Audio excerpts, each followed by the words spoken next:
So 2026 பார்த்தீங்கன்னா ஒரு சூப்பரான பிரெஞ்ச் கிரைம் ட்ராமா மூவியாக எடுக்கப்பட்ட நத்திங் டு லாஸ் அப்படிங்கிற திரைப்படம் இப்போ நெட்ஃபிளிக்ஸ்ல தமிழ் டப்பிங்கோட வெளியே வந்திருக்கு. இந்த படத்தோட ரிவ்யூ பார்த்தீங்கன்னா பார்க்க வாங்க வெளியே போகலாம். சரி, கதை அப்படின்னு பார்க்கும்போது கதையில வரக்கூடிய ஃபேமிலியில இருக்கிற ஹஸ்பண்ட் அண்ட் ஒய்ஃப் இவங்க ரெண்டு பேரும் ரொம்ப நாள் ட்ரை பண்ணியுமே இவங்களுக்கு குழந்தை அப்படின்றது பிறக்காம தான் இருக்கு. ஸோ இவங்க ரெண்டு பேரும் ஹாஸ்பிட்டலுக்கு போனதுக்கு அப்புறம் இவங்களோட டிஎன்ஏ இல்லாத இன்னொருத்தருடைய எக்கை பார்த்தீங்கன்னா இவங்க வாங்கி பிரெக்னென்ட்டுமே ஆயிடுறாங்க. அப்படியே கட் பண்ணாக்கா நம்ம ஹீரோனுடைய பையனை வந்து காமிக்கிறாங்க. இவன் பாத்தீங்கன்னா இப்போ ஸ்கூல் படிச்சுட்டு இருக்கான்.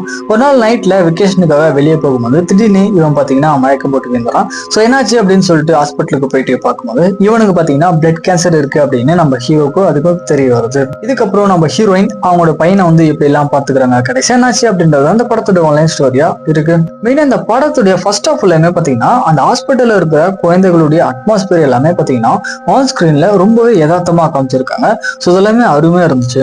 தென் நம்ம ஹீரோயின் பாத்தீங்கன்னா அவங்களுடைய பர்சனல் லைஃப்ல வரக்கூடிய ப்ராப்ளத்தையும் தென் இவங்க பையனுக்கு இருக்கக்கூடிய அந்த ப்ராப்ளத்தையும் இதெல்லாத்தையுமே எப்படி ஹேண்டில் பண்றாங்க அப்படின்றது எல்லாமே பாத்தீங்கன்னா ரொம்ப அருமையா இருந்துச்சு. ஆக்டிவைஸ் அப்படின்னு பார்க்கும்போது சரி படத்தை நடிச்ச எல்லாருமே ஒரு நீட்டான பர்ஃபார்மன்ஸ் கொடுத்துருந்தாங்க. நம்ம ஹீரோ அதுக்கப்புறம் ஹீரோயின் இவங்க ரெண்டு பேருடைய ஆக்டிங் எல்லாமே பாத்தீங்கன்னா ஆன் ஸ்கிரீன்ல தரமா இருக்கு அப்படின்னே சொல்லலாம். படத்தோட ஸ்டோரியா பார்க்கும்போது ஃபர்ஸ்ட் ஆஃப் எல்லாமே பாத்தீங்கன்னா ஒரு சின்ன பையனுக்கு இந்த மாதிரி ஒரு நிலைமையா அப்படின்ற மாதிரி தான் யோசிக்க இருக்குது. தென் செகண்ட் ஆஃப் எல்லாமே பாத்தீங்கன்னா ஒரு ஹாஸ்டல் கிரைம் த்ரில்லர் ஜெனரலா கொண்டு போறாங்க. ஃபர்ஸ்ட் ஆஃப் தான் பாத்தீங்கன்னா நல்லா இருக்கு. செகண்ட் ஆஃப் பாத்தீங்கன்னா அந்த அளவுக்கு பெருசா சொல்ற மாதிரிலாம் இல்லை. இந்த பக்கம் டெக்னிக் சைடு அப்படின்னு பார்க்கும்போது சரி சினிமோகிராஃபி பேக்கம் இது எல்லாமே நல்லாவே இருந்துச்சு. ஸ்கிரீன் பிளேயுமே பாத்தீங்கன்னா ஒரு சில இடங்கள்ல கொஞ்சம் லேக் ஆகிற மாதிரி இருந்தாலுமே ஓரளவு பார்க்கும்போது கண்டிப்பா ஒன் டைம் ட்ரை பண்ணி பார்க்க வேண்டிய ஒரு நல்ல கிரைம் த்ரில்லர் ஜெனரல் படமா தான் வந்திருக்கு. இந்த படத்துடைய ஃபர்ஸ்ட் ஹாஃப்காகவே இந்த படத்தை கண்டிப்பா ட்ரை பண்ணி பாருங்க. இந்த எமோஷன் எல்லாமே பாத்தீங்கன்னா அருமையா இருந்துச்சு. ஃபைனலா இந்த படம் நெட்ஃபிளிக்ஸ்ல இப்போ தமிழ் டப்பிங்கோட ஸ்ட்ரீம் பண்ணியிருக்காங்க. ஸோ ட்ரை பண்ணி